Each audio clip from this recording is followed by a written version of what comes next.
வணக்கம். இந்த வீடியோவில் MBBS BDS courses counselling round 1 ஷெடியூலை பற்றி விரிவாக பார்க்கலாம். இங்கே பாருங்கள், round 1 online counselling schedule for admission to MBBS BDS degree courses, Tamil Nadu government medical and dental colleges, ESIC medical college KK Nagar, Chennai government and management quota management quota including NRI and minority seats in self financing medical and dental colleges, state private universities, Christian medical college Vellore and wards of IRT candidates. இவங்க எல்லாத்துக்குமே இந்த counselling schedule round 1 பாருங்கள். Start ஆகிறது நமக்கு registration and payment and choice filling and locking. Time வந்து 13/8/2026 August 13th 12 மணிக்கு start ஆகுது. இப்போ ஸ்டார்ட் ஆகிடுச்சு. ஆகஸ்ட்டு 13லேருந்து ஆகஸ்ட்டு 19 முடிய 19/8/2026 ஈவினிங் 5 o'clock. ஸோ இந்த 7 நாளுக்குள்ளே நம்ம ரெஜிஸ்ட்ரேஷன் முடித்து கவுன்சிலிங்கான சாய்ஸ் ஃபில்லிங்கும் முடித்து வச்சுருக்கணும். யாருக்கெல்லாம் ரவுண்டு 1 அப்படிங்கிறத சொல்லியிருக்காங்க பாருங்கள். கவர்மெண்ட் கோட்டாவில் ஜென்ரல் ரேங்க் 1லேருந்து ஜென்ரல் ரேங்க் 35,926 முடிய உள்ளவங்க, அதாவது நீட் மார்க்கு 705லேருந்து 177 முடிய. மேனேஜ்மெண்ட் கோட்டாவாக இருந்தால் கவர்மெண்ட் ஜென்ரல் ரேங்க் 1லேருந்து ஜென்ரல் ரேங்க் 26,956 முடிய, நீட் மார்க்கு 693 to 177 முடிய. ஸோ இவங்களுக்கு தான் இந்த ரவுண்ட் 1 கவுன்சிலிங் கலந்துக்க முடியும். என்ன ப்ராசஸ்ன்னு பாருங்கள். ப்ராசஸிங் ஆஃப் சீட் அலாட்மெண்ட் நமக்கு 19ஆம் தேதி சாய்ஸ் ஃபில்லிங் முடியுது. அவங்க ப்ராசஸிங் பண்ணுறது 20/8/2026 ஒரு நாள் சாய்ஸ் ஃபில்லிங் எடுத்துக்கிறாங்க. பப்ளிகேஷன் ஆஃப் ரிசல்ட் வந்து 21/8/2026 21/8/2026 ரிசல்ட் வந்துடுது. டவுன்லோடிங் த ப்ரொவிஷனல் அலாட்மெண்ட் ஆர்டர் வந்து 22லேருந்து 28க்குள்ளே நம்ம வந்து ப்ரொவிஷனல் அலாட்மெண்ட் ஆர்டர் டவுன்லோட் பண்ணிக்கலாம். ஓகே, இதுக்கும் ஒரு வாரம் டைம் கொடுக்குறாங்க, 7 நாள் டைம் கொடுக்குறாங்க. அந்த 7 நாளுக்குள்ளே நம்ம ப்ரொவிஷனல் அலாட்மெண்ட் ஆர்டர் வந்து டவுன்லோட் பண்ணிக்கலாம். அடுத்து டேட் ஆஃப் ஜாயினிங் பாருங்கள். டேட் ஆஃப் ஜாயினிங் வந்து 23லேருந்தே ஆரம்பிக்குது. 22ல் ஆர்டர் வந்து டவுன்லோட் பண்ணிக்கலாம். 23லேருந்தே ஜாயினிங்கான டேட் வந்து ஆரம்பிக்குது. 23லேருந்து 28க்குள்ளே இதே date provisional allotment order download பண்ணுற அதே நாளில்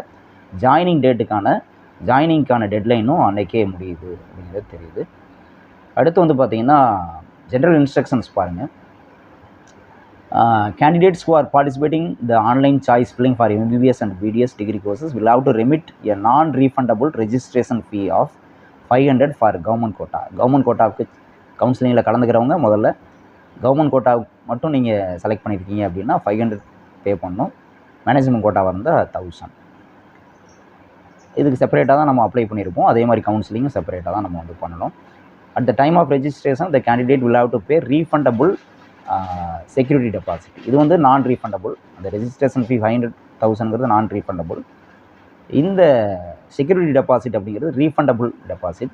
அது கவர்மெண்ட் மெடிக்கல் காலேஜஸ்க்கு வந்து நில். அதே மாதிரி ஃபார் கவர்மெண்ட் டென்டல் காலேஜஸ்க்கும் செக்யூரிட்டி டெபாசிட் கிடையாது. For government quota seats in self financing colleges, medical and dental colleges and state private universities. இப்போ ப்ரைவேட் காலேஜஸில் கவர்மெண்ட் கோட்டாவுக்கு நீங்கள் வந்து அப்ளை பண்ணுறதா இருந்ததுன்னா அதுக்கு 30,000 அந்த செக்யூரிட்டி டெபாசிட் பே பண்ணணும். அதில் வந்து பார்த்திங்கன்னா எஸ்சி எஸ்சிஏ எஸ்டிஆர் இருந்தீங்கன்னா and converts to Christianity from scheduled caste candidates SCC are exempted from security deposit if the annual income is less than 2.5 lakh. So SC SCA ST and converts to Christianity from SCCR இருந்தீங்கன்னா அவங்களுடைய annual income வந்து பேரண்ட்டோட annual income 2.5 lakh கீழே இருந்ததுன்னா அவங்க இந்த security deposit கட்ட தேவையில்லை. அடுத்து பாருங்கள். At the time of registration the candidate will have to pay refundable security deposit for management quota. மேலே சொன்னது வந்து கவர்மெண்ட் கோட்டா, கவர்மெண்ட் காலேஜஸ்க்கு கிடையாது. கவர்மெண்ட் கோட்டா இன் ப்ரைவேட் காலேஜஸ்க்கு 30,000 சொன்னோம். அடுத்து வந்து management quota including minority or NRI category seats in self financing medical colleges. So management கோட்டாவாக இருந்தால் செக்யூரிட்டி டெபாசிட் 1 lakh பே பண்ணோம். இதுக்கும் எஸ்சி எஸ்சிஏ எஸ்டி எஸ்சிசிஆர் இருந்ததுன்னா they are exempted from security deposit. அதாவது 2.5 ஆனுவல் இன்கம் 2.5 கீழே இருந்ததுன்னா அவங்க இந்த செக்யூரிட்டி டெபாசிட் பே பண்ண தேவையில்லை.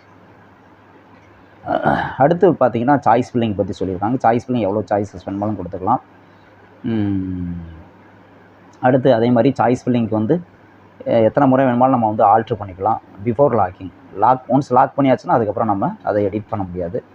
சாய்ஸ் ஃபில்லிங்க்கு லாஸ்ட்டு டேட் வந்து பார்த்திங்கன்னா 19th ஆகஸ்ட்டு ஈவினிங் 5 o'clock அதுக்குள்ளே லாக் பண்ணல அப்படின்னா ஆட்டோமேட்டிக்காக அந்த டெட்லைன் முடிஞ்சோடனே ஆட்டோமேட்டிக்காக லாக் ஆகிடும். சீட் மேட்ரிக்ஸ் வந்து அவைலபிள் இன் வெப்சைட் பார்த்து நம்ம வந்து சாய்ஸ் ஃபில்லிங் பண்ணிக்கலாம். நெக்ஸ்ட்டு வந்து instruction for downloading allotment order. இது ரொம்ப முக்கியம். நமக்கு வந்து இன்ஜினியரிங் பொறுத்தவரையிலையும் ப்ரொஃபஷனல் அலாட்மெண்ட் ஆர்டர் டவுன்லோட் பண்ணிக்குவோம், போயிட்டு காலேஜில் போயிட்டு ஜாயின் பண்ணுறப்ப தான் ஃபீஸ் பே பண்ணுவோம். பட் எம்பிபிஎஸ்ஸை பொறுத்தவரையிலும் அப்படி கிடையாது. அலாட்மெண்ட் ஆர்டர் டவுன்லோட் பண்ணுறதுக்கே நம்ம வந்து டியூஷன் ஃபீ பே பண்ணணும். ஸோ அதான் சொல்லியிருக்காங்க பாருங்கள். The candidates if allotted a seat MBBS seats in all colleges under the categories and BDS seats in government dental colleges. MBBS seats in all colleges under all categories, BDS seats in government dental colleges has to pay tuition fee for downloading the provisional allotment order through online via debit card or credit card or anything. அப்போ provisional order download பண்ணுறதுக்கு அந்த tuition ஃபீயை பே பண்ணால் தான் download பண்ண முடியும். அடுத்து பாருங்கள், the candidate if allotted a BDS seat in self financing dental colleges. மேலே சொன்னது வந்து BDS seat in government colleges. அடுத்து சொல்கிறது BDS seat in self financing colleges has to pay tuition fee at the time of admission to the colleges. அங்கே BDS seat in government collegeனா provisional order download பண்ணும் போதே fees pay பண்ணோம். அதே BDS seats in self financing dental collegesனால் admission to the காலேஜில் admission போடுறப்ப பே பண்ணால் போதும் அப்படிங்கிற டிஃப்ரென்ஸ் பார்க்கணும். மற்ற இதெல்லாமே ரிப்போர்ட்டிங் டு அலாட்டட் காலேஜஸ், இதெல்லாமே வந்து காலேஜில் போய் ரிப்போர்ட் பண்ணுறப்ப நம்ம ஒரிஜினல் சர்டிஃபிகேட்ஸ் வந்து கொடுக்கணும், ப்ளஸ் ஸ்கேண்டு காப்பீஸ் கொடுக்கணும். இதெல்லாம் அந்த ஸ்டிப்புலேட்டட் டைமுக்குள்ளே நம்ம வந்து ஜாயின் பண்ணல அப்படின்னா அட்மிஷன் வந்து கேன்சல் ஆகிரும் அப்படிங்கிறத சொல்லியிருக்காங்க. இதெல்லாம் வழக்கமாக இருக்கிறது தான் இதுதான். So round 1 choice filling start ஆயிடுச்சு. Wish you all the best. Thank you.